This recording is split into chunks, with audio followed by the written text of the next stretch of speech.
The last prophecy part was the Omen. In the beginning, the world was quiet. The stars moved above an endless night, and mankind lived in the illusion that the heavens had forgotten them. But silence does not mean peace. It is the pause before the storm, the breath before the voice. And on the 12th day of the 12th month, in the year 2012, the silence broke. The sky above Jerusalem burned crimson, as if the heavens were bleeding. Church bells began to ring across the earth, though no hands moved them. From Rome to Tokyo, from Cairo to New York, every eye turned upward toward a single light, a red sun, pulsing like a heartbeat. The ancient prophecies had spoken of this day, the day when heaven and earth would tremble, when the 7 seals would break, and the world would face its reckoning. But no one believed. Not the kings, not the prophets, not even the faithful. Until it was too late, the ground began to quake. Oceans roared as cities of glass cracked and fell. Mountains split open, vomiting rivers of fire. The air itself screamed. In the chaos, a voice, deep, timeless, and filled with sorrow, echoed through the storm, calling one name: Eliam. He was a forgotten priest, a man once faithful, but now broken by doubt.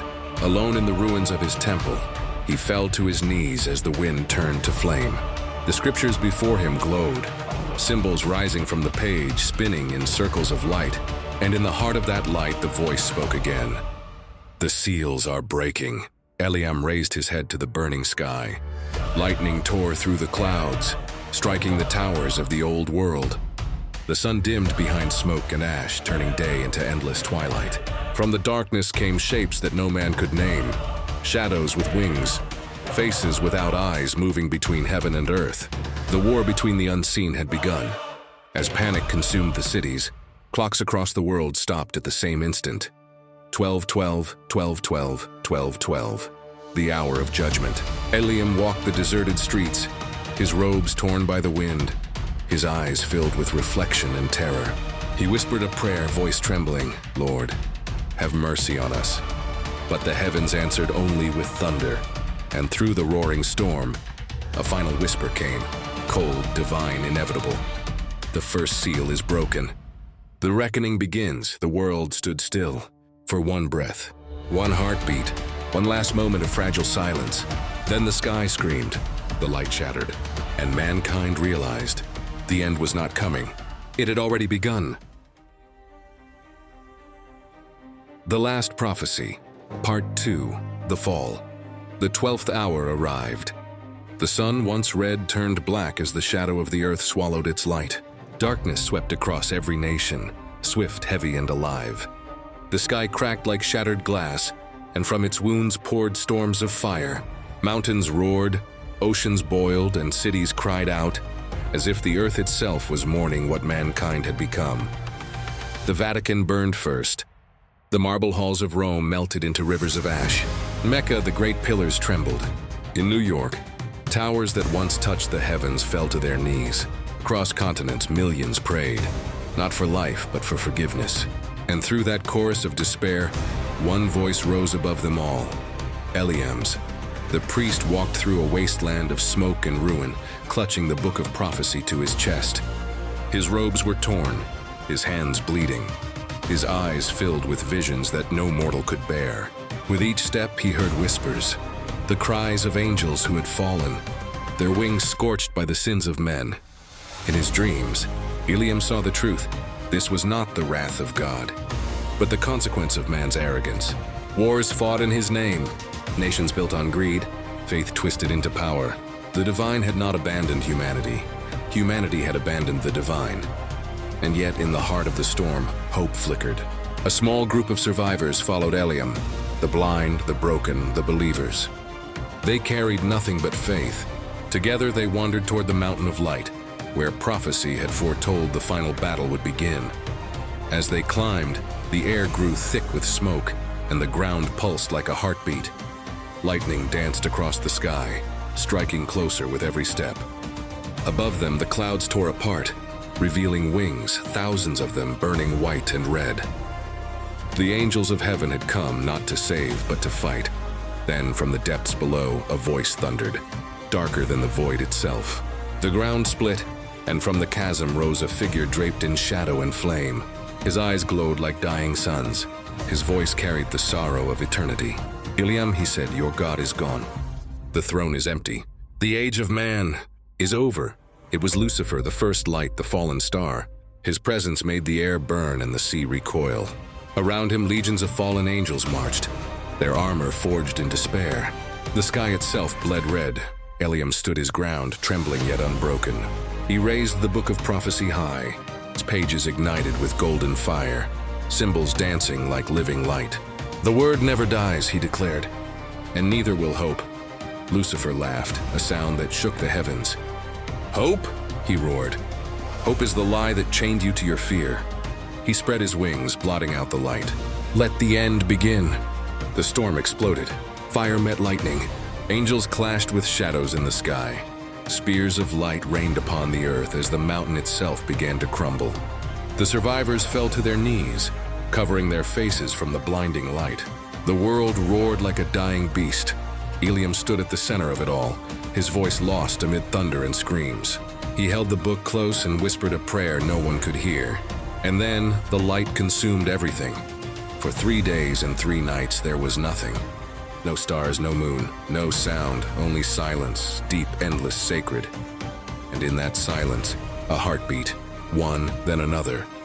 From the ashes of a dying world, something stirred, not of darkness, but of dawn.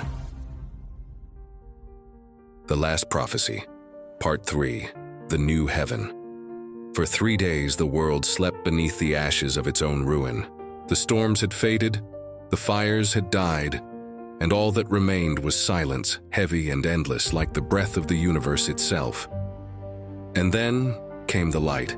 It began as a flicker on the horizon, faint and trembling like the first heartbeat after death.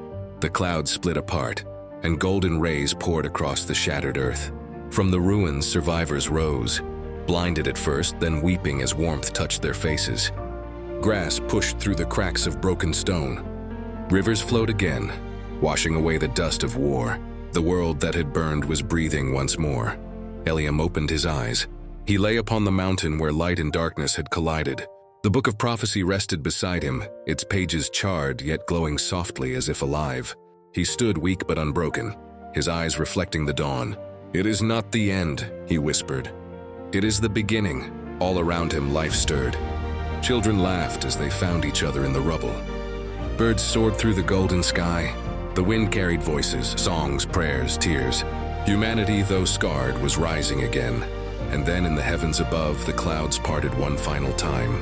From within the light descended figures of pure radiance. The angels, no longer warriors, but healers. They moved among the survivors, touching their wounds, their hearts, their memories. Every touch brought renewal, forgiveness, peace. Eliam watched as nations once divided now knelt side by side. The strong helped the weak, the proud laid down their weapons.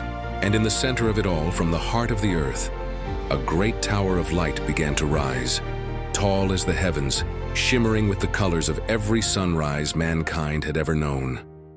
It was not a weapon nor a temple. It was hope made visible. Eliam walked toward it, his steps slow, his robe shining in the glow. The angels turned to him, smiling, and a voice, vast and eternal, filled the air. "Behold," it said, "I make all things new." Tears fell from Eliam's eyes as the book of prophecy lifted from his hands, rising toward the light. The pages turned one last time before closing themselves, sealing with a golden flame. Its words were no longer needed, for the prophecy had been fulfilled. The ground shimmered. Mountains bloomed green again. Oceans turned to glass beneath the golden sun. Lions slept beside lambs. Children danced in the rain of light. There was no fear, no hunger, no death. Only the hum of life, a melody older than time. Eliam looked to the heavens, the light reflecting in his tears. "It is done," he said softly.